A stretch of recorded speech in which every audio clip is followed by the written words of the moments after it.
بسم اللہ الرحمن الرحیم۔ روز قیامت کے گواہان، قیامت کے دن ہر انسان کے گناہوں پر 8 گواہ پیش ہوں گے۔ پہلا گواہ، جس جگہ بندے نے گناہ کیا ہوگا وہ جگہ، وہ زمین کا ٹکڑا قیامت کے دن اس کے خلاف گواہی دے گا۔ سورہ زلزال آیت نمبر 5-6۔ دوسرا گواہ وہ دن بھی گواہی دے گا جس دن بندے نے گناہ کیا ہوگا۔ سورہ البروج آیت نمبر 3۔ تیسرا گواہ، قیامت کے دن بندے کی زبان گواہی دے گی۔ سورہ نور آیت نمبر 24۔ چوتھا گواہ، انسان کے جسم کے باقی اعضاء، ہاتھ پاؤں، یہ بھی گواہی دیں گے۔ سورہ یاسین آیت نمبر 25۔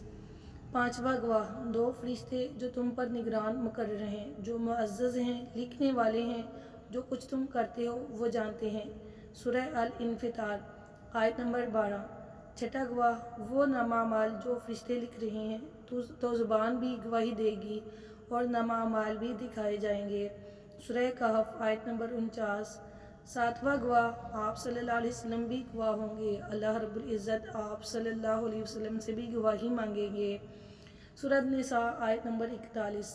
آٹھواں گواہ، اللہ رب العزت قرآن پاک میں فرماتے ہیں، جو تم گناہ کرتے ہو ہم قیامت کے دن اس پر گواہ ہوں گے۔ سورہ یونس آیت نمبر 61۔ ہمارے گناہوں پر اللہ گواہ ہوگا۔ اللہ اللہ کیا عالم ہوگا۔ یا اللہ ہمارے گناہوں کو بخش دے اور ہمیں نیک اعمال کرنے کی توفیق عطا فرما۔ ایسی توبہ نصیب فرما جس کے بعد کوئی گناہ نہ ہو۔ آمین ثم آمین یا رب العالمین۔ روزانہ سبق آموز کہانیاں سننے کے لیے میرے چینل کو سبسکرائب کیجیے۔ ویڈیو اچھی لگے تو لائک اور شیئر ضرور کیجیے۔